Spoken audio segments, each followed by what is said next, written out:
두려움을 느끼지 않는 사람, 두려움이 없는 사람은 없을 겁니다. 다만 무엇을 두려워하는가, 그게 좀 다를 뿐이죠. 어떤 사람들은 또 다른 사람의 시선을 유독 두려워하는 사람들이 있습니다. 또 어떤 사람들은 내일 일을 두려워하는 사람들도 있고요. 또 어떤 사람들은 내가 지금 손에 쥔 것들, 이것들을 잃어버릴까 두려워하는 사람들도 있습니다. 성경은 두려움에 대해서 어떻게 이야기를 할까요? 두려움은 우리가 극복해야 하는 감정입니다. 아니면 두려움은 무시해야 합니다. 성경은 두려움에 대해서 어떻게 이야기를 할까요? 성경은요, 마땅히 우리가 두려워해야 할 분을 두려워하게 될 때 다른 나머지 두려움들은 제자리를 찾아간다라고 그렇게 우리에게 교훈해 줍니다. 오늘 살펴보는 두 장의 본문이요, 눈앞에 위협에 짓눌려 있던 백성들이 있습니다. 그 백성들이 눈을 들어 왕을 보게 되는 그 본문의 내용, 그리고 그 왕이 온 세상의 심판자이심을 보여주는 그 오늘 본문입니다. 오랑업기는 오늘 이 새벽 말씀을 통해서 우리를 누르는 그 두려움이 어디에 있는지 그 두려움을 발견하게 하시고, 또 우리가 진정으로 두려워해야 할 분이 누구인지를 또 알게 하시는 그 은혜가 우리 가운데 허락되어지기를 소망하는 것입니다. 오늘 본문 33장 이렇게 시작합니다. 1절 말씀에 너 학대를 당하지 아니하고 또 학대하며 속이고 또 속임을 당하지 아니하는 자여 화 있을진저. 네가 학대하기를 그치면 내가 학대를 당할 것이며 내가 속이기를 그치면 사람이 너를 속이리라. 아수르를 향한 말씀입니다. 자기는 학대받은 적이 없으면서 남을 학대하고, 자신은 속은 적이 없으면서 남을 속이는 자. 당시 아수르가 유다 백성들을 대하는 태도가, 대했던 방식이 정확히 이러했던 것이죠. 1절이 이렇게 대적을 향한 선포로 이렇게 시작되었는데, 이어지는 2절 말씀은 갑자기 기도와 간구로 변화되는 모습을 우리가 보게 됩니다. 2절 말씀, 여호와여 우리에게 은혜를 베푸소서. 우리가 주를 앙망하오니 주는 아침마다 우리의 팔이 되시며 환난 때에 우리의 구원이 되소서. 아멘. 위협을 바라보던 시선이었습니다. 그런데 바뀌었죠. 곧바로 하나님께로 돌아선 것입니다. 주는 아침마다 우리의 팔이 되시며 라는 이 기도의 표현을 봅니다. 팔은 힘쓰는 부분 아닙니까? 무언가 들어 올리고 밀어내고 붙드는 그 역할을 하죠. 그런데 팔이 되어 주시기를 구하는 것입니다. 하나님께요. 하나님, 내 힘으로 할 테니까 도와주세요. 이것이 아니라 주님, 내 힘 자체가 되어 주시옵소서. 이것을 구하고 있는 것이죠. 언제요?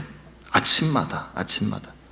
한 번 받고 끝나는 것이 아니라 어제 받은 은혜로 우리가 살아가는 것이 아니지 않습니까? 오늘 우리에게 새롭게 주시는 그 은혜로 광야에서 매일 아침 만나가 내렸던 것처럼 주님 주시는 힘도 우리가 아침마다 새롭게 주님께 구해야 하는 것입니다. 이 새벽 우리가 하나님께 기도하며 이 자리에 나온 이유도 마찬가지죠. 주님, 우리의 팔이 되어 주시기를 원합니다. 하나님께서 나의 팔이 되어 주시기를 간구할 때 우리의 그 기도대로 하나님 오늘 우리가 살아갈 힘 되어 주실 줄, 우리의 강한 팔이 되어 주실 줄 믿습니다. 그리고 이어지는 6절 말씀에 내 시대에 평안함이 있으며 구원과 지혜와 지식이 풍성할 것이니 여호와를 경외함이 내 보배라. 여호와를 경외함이 보배다, 이렇게 이야기합니다. 우리가 보배, 내 보석, 내 보물이라고 부르는 것, 내 귀한 것이라 부르는 것, 그런 것들은 어떤 것들입니까? 대부분 손에 쥘 수 있는 것들이죠. 확인할 수 있고 만질 수 있는 그런 것들이죠. 그런데 성경은 오늘 말씀에 무엇이 우리 마음에 보배라 합니까? 여호와를 경외함이 우리의 보배다. 다시 말해서 마땅히 두려워해야 할 그분을 알고 그분을 두려워하는 그것이 우리의 보배다라고 그렇게 우리에게 말씀하고 있는 것입니다. 왜 그렇습니까? 다른 보물, 다른 보배는요 다 빼앗길 수 있습니다. 그런데 이 보배만큼은 빼앗기지 않습니다. 아수르가 성읍을 함락시킵니다. 재물을 약탈해 갈 수는 있을 것입니다. 하지만 하나님을 경외하는 마음, 하나님을 두려워하는 마음만은 그들도 어찌할 수 없는 것이죠. 감히 빼앗아가지 못하는 그 보배와도 같은 마음인 것입니다. 오늘 하루 우리가 지켜야 할 진짜 보배 무엇인지를 기억하면서요, 우리의 힘이 되시는, 우리의 팔이 되어주시는 그 주님을 붙드는 저와 우리 성도님들 다 되시기를 소망합니다. 아멘. 7절부터는 다시 현실로 돌아오게 됩니다. 7절 말씀에 보라, 그들의 용사가 밖에서 부르짖으며 평화의 사신들이 슬피 곡하며, 그렇죠, 용사들이 밖에서 부르짖습니다. 길이 황폐하여져서 지나다니는 사람이 없습니다. 약속은 깨졌습니다. 아수르가 약속을 지키지 않은 것이죠. 조약이 파기되어. 9절 말씀에 땅이 슬퍼하고 쇠잔하며 레바논은 부끄러워하고 마르며 사론은 사막과 같고 바산과 갈멜은 나뭇잎을 떨어뜨리는도다. 이스라엘에서 가장 비옥하고 아름답던 땅들의 이름이 나열됩니다. 근데 그 땅들이 이제 다 말라버렸죠. 그런데 10절에서 하나님께서 말씀하시는 것은요, 여호와께서 이르시되 내가 이제 일어나며 내가 이제 나를 높이며 내가 이제 지극히 높아지리니, 이제 3번 반복되는 거 보이시죠? 사람이 할 수 있는 일들은 이제 다 끝났습니다. 사람의 힘으로 할 수 있는 것이 다 소진된 그때 하나님께서 이제 스스로 일어나십니다. 하나님께서 일어나신다 말씀하십니다. 그때 사람들이 서로 묻기를 시작하는 것이죠. 14절 말씀에 시온의 죄인들이 두려워하며 경건하지 아니한 자들이 떨며 이르기를 우리 중에 누가 삼키는 불과 함께 거하겠으며 우리 중에 누가 영영이 타는 것과 함께 거하리요 하더라. 삼키는 불, 영영이 타는 불, 누가 그 앞에 설 수 있을까? 사람들끼리 서로 이야기하는 겁니다. 이렇게 묻고 있는 사람들이 아수르 사람들이 아닙니다. 시온의 죄인들, 하나님의 백성들 가운데서 이런 질문이 지금 나오고 있는 겁니다. 그리고 이어지는 답이 15절 말씀에 오직 공의롭게 행하는 자, 정직히 말하는 자, 토색한 재물을 가증히 여기는 자, 손을 흔들어 뇌물을 받지 아니하는 자, 귀를 막아 피 흘리려는 꾀를 듣지 아니하는 자, 눈을 감아 악을 보지 아니하는 자. 그렇죠. 공의롭게 행하고 정직하게 말하고 토색한 재물을 가까이 하지 아니하는 자라고 그렇게 말합니다. 그런 자가 높은 곳에 거한다. 그의 양식은 공급될 것이다. 물이 끊어지지 않을 것이다. 그렇게 이야기를 하고 있다는 것이죠. 그런데 이 조건을 채울 수 있는 사람들이 누가 있겠습니까? 우리 가운데에도요. 공의롭게만 행하고 정직하게만 말하고 부당한 이익에 눈길 한번 주지 않는 사람 누가 있을까요? 없다 하는 것이죠. 우리 이러한 말씀 앞에서 우리 한 분 바라보게 됩니다. 이런 우리를 위해서 이 조건들을 완벽하게 채우신 한 분께서 우리를 찾아와 주신 것입니다. 예수 그리스도이심을 우리가 압니다. 또 믿습니다. 그분께서 우리를 대신하셔서 이 모든 조건들을 이루셨고, 그렇기 때문에 우리가 삼키는 불 앞에서도 설 수 있게 된 것이죠. 이어지는 17절 말씀이 오늘 본문에서 가장 감동적인 장면입니다. 17절 말씀에 내 눈은 왕을 그의 아름다운 가운데에서 보며 광활한 땅을 눈으로 보겠고. 그동안 하나님의 백성들이라는 유다 백성들의 시선이 어디를 향해 있었는가? 유다의 시선은요, 아수르를 향해 있었습니다. 무너진 성벽에 또 마른 땅, 깨어진 조약, 그러한 아수르를 향해 있었던 백성들의 시선이 눈앞의 위협이 그들의 시야를 다 가리고 있었단 말이죠. 그런데 하나님께서 말씀하시는 것이죠. 내 눈이 왕을 볼 것이다. 그것도 그 아름다운 가운데에서 왕을 볼 것이다. 이렇게 말씀하시는 겁니다.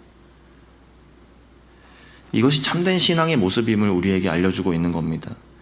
평안함, 그것은 내 주변에 있는 모든 두려움들이 사라졌을 때 우리가 갖게 되는 것, 그러한 평안함이 아니라 더 크신 분을 보게 될 때에 두려움이 제자리를 찾아가게 되는 것이죠. 정말로 두려워야 할 분을 우리가 진정으로 인식하고 바라보게 될 때 우리 마음속에 또 우리 삶 속에 있는 그 자잘한 두려움들은 이제 있어야 할 그 자리를 찾아가는 겁니다. 이어지는 말씀들 봅니다. 18절 이하 말씀에 내 마음은 두려워하던 것을 생각해내리라. 계산하던 자가 어디 있느냐? 공세를 계량하던 자가 어디 있느냐? 망대를 계수하던 자가 어디 있느냐? 내가 강포한 백성을 보지 아니하리라. 그 백성은 방언이 어려워 내가 알아듣지 못하며 말이 이상하여 내가 깨닫지 못하는 자니라. 계산하는 자 어디 있느냐? 세금 저울질을 하던 자 어디 있느냐 묻습니다. 그토록 무서웠던 아수르의 관리들이 이제 어디 있느냐 물어야 할 만큼 사라졌다는 거죠. 22절 말씀에 대저 여호와는 우리의 재판장이시요 여호와는 우리에게 율법을 세우시니요 여호와는 우리의 왕이시니 그가 우리를 구원하실 것임이라. 아멘. 성도님들, 오늘 이 시간 오늘을 살아가는 우리의 시선이, 우리의 눈이 어디에 있어야 할지를 결단하실 수 있기를 소망합니다. 우리를 누르던 그 문제들 계속 응시하면은 그 문제들이 커질 뿐입니다. 그런데 우리의 눈을 들어서 우리가 진정한 왕을 바라볼 때, 그 왕을 배울 때 그 문제의 크기는 제 크기를, 제 자리를 찾아가게 되는 것이죠. 다음 장 34장으로 넘어가면요, 이 시야가 갑자기 넓어집니다. 1절 말씀에 열국이여 너희는 나와 들을지어다. 민족들이여 귀를 기울일지어다. 땅과 땅에 충만한 것, 세계와 세계에서 나는 모든 것들이여 들을지어다. 이렇게 말씀하는 가운데 이제 유다 한 나라의 이야기가 아니라 온 열방, 온 땅을 두고 향한 말씀이 선포되는데요, 그 34장의 말씀이 참 표현이 강력합니다. 하늘의 만상이 사라지고 두루마리 같이 말리고 에돔 땅이 불타는 역청처럼 되어서 연기가 끊어지지 않는다, 이런 말씀들 이어집니다. 열방 족속들 가운데 특정 그 족속의 그 이름이 언급되는데 에돔입니다. 에서의 후손이죠. 야곱의 형제 아닙니까? 이스라엘과 가장 가까운 혈족이었던 이들의 이름이 언급되면서 이들이 어떤 민족들이었습니까? 그 형제 이스라엘이 어려울 때, 도움을 요청할 때 그 등 돌렸던, 가장 가까웠던 자가 냉담했던 그 역사 속의 사건들을 우리가 기억을 하죠. 그런데 하나님께서는 그걸 잊지 않으셨다라고 오늘 말씀 가운데 이렇게 기록하시는 것입니다.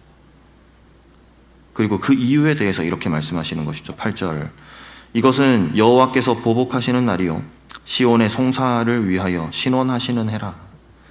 시온의 송사를 위하여 신원하시는 해라. 하나님께서 심판하시는데 그 하나님께서 심판하시는 이유, 무작정 마냥 분노가 아니다. 억울한 자의 송사를 들으시는 하나님, 그 억울함을 갚아주시는 하나님이시다, 성경은 말씀합니다. 이 말씀이 우리가 어찌할 수 없는 그 일들 속에 있는 우리에게 힘이 되는 것이죠. 우리가 어찌할 수 없는 일들을 감당해 가는 가운데 우리에게 소망이 되는 겁니다. 세상에는 우리가 갚을 수 없는 억울함들이 있습니다. 아무도 알아주지 않는 부당함도 있습니다. 그런 것들 때문에 우리 마음이 무너지고 힘들 때가 있습니다. 그때 우리가 붙들어야 할 말씀, 하나님이 기억하고 계신다. 하나님께서 보시고 하나님께서 아시고 하나님께서 다 기억하고 계신다라는 사실입니다. 우리가 직접 다 갚으려 애쓰지 않아도 다 기억하시는 그 하나님께 맡겨드릴 수 있기를 소망합니다. 오늘 본문 이렇게 마무리됩니다. 16절 말씀에 너희는 여호와의 책에서 찾아 읽어보라. 이것들 가운데에서 빠진 것이 하나도 없고 제 짝이 없는 것이 없으리니 이는 여호와의 입이 이를 명령하셨고 그의 영이 이것들을 모으셨습니다. 빠진 것이 하나도 없다. 하나님의 말씀하신 것들 중에 이루어지지 않은 것이 하나도 없다는 것. 심판의 말씀도 그대로 이루어졌고 그렇다면 구원의 약속도 반드시 이루어질 것이다. 하나님은 절대로 잊으시는 분이 아니십니다. 우리의 억울함도 기억하시고 우리에게 주시는 약속도 기억하시고 무엇 하나 빠뜨리시는 법이 없으신 우리 하나님이신 줄 믿습니다. 그래서 오늘 하루 우리가 살아갈 때요, 다 기억하시는 하나님께 우리의 소망을 둘 수 있기를 원합니다. 우리가 어찌할 수 없는 일들 그거 붙들고 하나님 주신 귀한 시간, 두려움 가운데 또 미워하는 마음 가지고 또 억울함과 분노 속에 사로잡혀서 그렇게 하루를 보낼 것이 아니라 하나님 다 기억하신다 말씀하지 않으십니까? 하나님 잊지 않으신다 말씀하지 않으십니까? 주님께서 갚으시겠다 말씀하지 않으십니까? 우리를 억누르는 것들, 우리 마음 무겁게 하는 그런 것들을 응시하지 말고 우리의 눈을 들어 왕을 배우며 살아가는 저와 우리 성도님들 다 되시기를 간절히 소망합니다. 아멘. 함께 기도하겠습니다.